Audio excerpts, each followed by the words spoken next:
Well, it's been a chaotic end to the parliamentary year with the government ramming through 32 bills, laying serious groundwork in the lead up to the election. Jackie was cranky. This government has had more guillotines in its first 3 years than what the coalition did in 9. Absolutely shameful.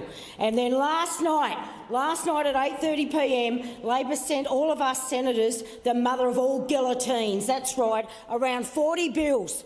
40 bills. So much for the right to switch off for our employees. Don't answer your phone. Ask them how they're going this morning, because they haven't slept. For more, we're joined by Opposition Leader Peter Dutton and Bill Shorten in Canberra, because they haven't slept, but they're together. You guys, good morning. What a hot mess that all was, Billy. Carlos. Oh, obviously, I like Jackie Lavey, but when she's cranky, she does cranky very well. Actually, what happened last night was that the Labor government got through a lot of new laws. Listen, what it really means for your listeners this morning, if you rent, if you're a childcare worker, if you're worried about social online trolling of under 16s, if you're someone who wants to see a future made in Australia, you were the winner last night. All right, you hate the Greens so much, though, Billy. It's delicious to watch. You flicked them $500 million just as a sweetener. I mean, I'd love to be your enemy. Well, that'll never happen, Carlos. In terms of the Greens, listen, they exist. They're in the political spirit. We would always like to negotiate sensibly. On some matters, Peter here, we were able to do a deal with. On others, the Greens gave in. Geez, that hurt you to say that then? It does. Oh, no, it's Friday. It's in the Parliament. You're all The right. words eventually came out, but he was struggling. No, we did some arrangements with the Libs, and that's politics. In terms of the Greens basically caved on a lot of stuff, and we were able to. For us, it's about getting things done for the people, mate. And that's Senate. It's a bit like making a sausage. You don't always want to see how it's done, but it's about the end product, isn't it? Pete, can you come in there? Any comments on making sausages in Parliament House? Well, I just think that was the best spin that I've ever heard, because basically what we saw in the Senate last night was a going out of business sale. It was like just everything discounted, and whatever it takes to clear the shelves. This government's, I mean, frankly, the Albanese government's sort of running on 3 flat tyres at the moment, and they are limping to Christmas. They're just getting out of this parliament.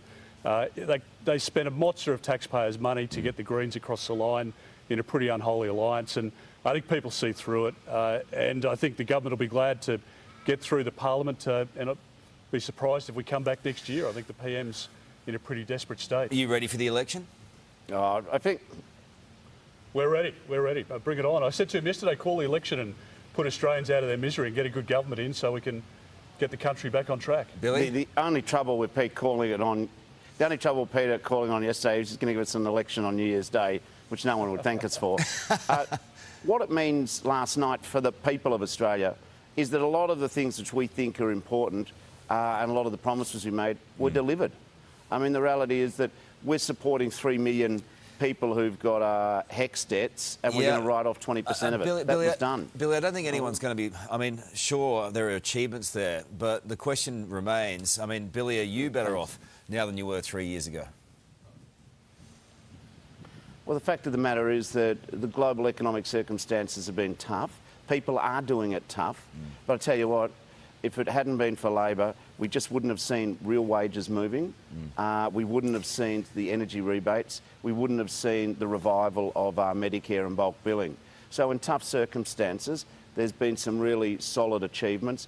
100,000, more than 100,000 fee-free TAFE places. So, yeah, things have been getting done, even though it is a very tough circumstances for us. The social media reforms are historic, Pete. We still don't know how it's going to all work. What are you relying upon with that bill? Well, Carl, I think it's a cracking outcome, and we've pushed the government to this position, and we announced in June that we would do this in our first 100 days in government. And I think it's something that most parents around the country would give a head nod to, because these big tech companies only see our kids as a profit-making venture. They don't care about the content that they're seeing online, the grooming that takes place, the sharing of information of an adult nature. We've spoken to parents who have lost their kids to suicide because of the social media intrusion, and the companies have the technology now without collecting any of your data. They can identify your face as being under or over 16, and they should deploy that technology as they do across a number of their other platforms, and that way hopefully we can keep young kids, young impressionable minds off Snapchat and other social media platforms like that. All right, New South Wales power grid barely scraped through this week, even though temperatures weren't particularly high in the city, amid temperatures not unusual for an Aussie summer. And Federal Energy Minister Chris Bowen, he gets the star of the week. He's pinning the problem on coal, the only thing keeping the system going at the moment. And Chris Minns, the Premier, saved the state by asking everyone not to wash their dishes. I mean, it's like a Monty Python skit, Bill. No, Carl, by the way, with the online safety, I'd want to congratulate Michelle Roll and the Labor government for doing it. And that, I agreed with what Peter said about big tech needs to smarten up here and stop pocketing profits off the back of kids' data. In terms of the coal, did you know, fun facts here, that in the last quarter of the coalition government, 36 times the regulator said that there had to be a notice to watch out for a drawdown on supplies. And in the third quarter of the coalition government, happened 55 times. In the time that Albo's been in charge, it's happened once. The reality is that 5 coal stations closed under the Libs. They did nothing. The problem is that the coal industry, the people who make the money out of coal power stations, aren't interested in running coal power stations. We have to move to renewables. It's not renewables that cause the blackouts. What happens is these old coal plants break down. The companies who own them won't reinvest in them. And so what we're doing is we're making sure that we've got renewables in the future. All right, quickly on that, Pete.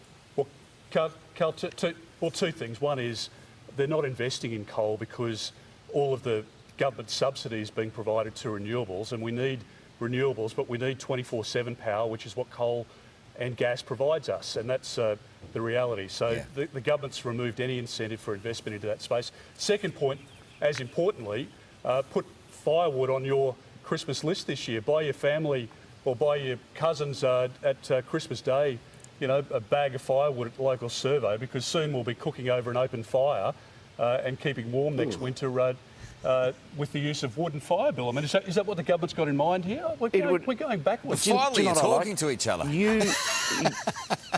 No, okay. Right, hey, he's right. Like this. No, don't talk to the hand. No, in all seriousness, we've had climate change. Like, the problem is that why don't the Libs just accept their science that the planet is getting hotter and that I don't want to go down this. climate change is happening? That's a big, long debate. Billy, it's your last cross. No, it's your last cross. It's your last cross. You guys are going to go. Why is it? Hang on. It's your last cross bill of the year, potentially forever, because we're going to go to an election early next year. Pete, would you like to say something nice about Bill ahead of Christmas? I just want to say how good Bill's looking this morning. Yeah, well, not too dusty. Side on, not as good as the front on shot, so I just want to share that. I've got an idea. I've got an idea. We said. Here we go. I've got such a line here, brother. Here we go. Hug it out, guys. Hug it out. It's Christmas. There you go. That's it. Was that the most? Go on, hug with gusto. Well, no, it was, yeah. Come on, come in. There you go.